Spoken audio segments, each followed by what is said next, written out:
Hello guys, എന്തൊരു special video നോക്കിയാലോ നമുക്ക്. അപ്പം ഇന്ന് ദേ പെരുന്നാളൊക്കെ കഴിഞ്ഞു, ഞങ്ങളെല്ലാം കഴിച്ചു. മിച്ചാമ്മ കഴിക്കുന്നേ ഉള്ളൂ. പിന്നെ ദേവളിമാരൊക്കെ ഭയങ്കര ടീയാണും കാര്യങ്ങളൊക്കെയാണ്. ഞാൻ ആ സമയത്ത് അടുക്കളയിലേക്ക് പോയപ്പോഴാണ് അച്ഛൻ അവിടെ തണ്ണിമത്തം കട്ട് ചെയ്യുന്നുണ്ടത് കേട്ടോ. പക്ഷെ തണ്ണിമത്തം ചക്കയുടെ എത്ര ഉണ്ടായിരുന്നു കേട്ടോ ഗൈസ്. ഞങ്ങളതിങ്ങനെ നോക്കി നോക്കായിരുന്നു. അച്ഛൻ അത് കട്ട് ചെയ്ത് പ്ലേറ്റിലേക്കൊക്കെ മാറ്റി ഇങ്ങനെ വെക്കായിരുന്നു. ഇപ്പോഴത്തെ തണ്ണിമത്തൻ ഒന്നും കൊള്ളുക കേട്ടോ. ചോപ്പാണെങ്കിലും കഴിക്കാൻ ഒരു രുചിയില്ലാത്ത തണ്ണിമത്തനാണ്, ഒരു മധുരമില്ല കേട്ടോ. പിന്നെ അച്ഛൻ അത് ഓരോ പീസായിട്ട് കട്ട് ചെയ്ത് അതിൻ്റെ തൊലിയൊക്കെ കാട്ടി പ്ലേറ്റിലേക്ക് മാറ്റുകയാണ് ചെയ്യുന്നത്.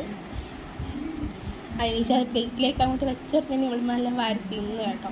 ഞാനൊരു പീസ് തിന്നു, മിച്ചാമ്മയ്ക്ക് കൊടുത്തു, ഉപ്പായെ വിളിച്ചോണക്കി ഉപ്പായ്ക്ക് കൊടുത്തു. ഞങ്ങൾ വെളിയിൽ പോയി കഴിച്ചു. ഇവളുമാർ അപ്പം തന്നെ കളി തുടങ്ങി കേട്ടോ.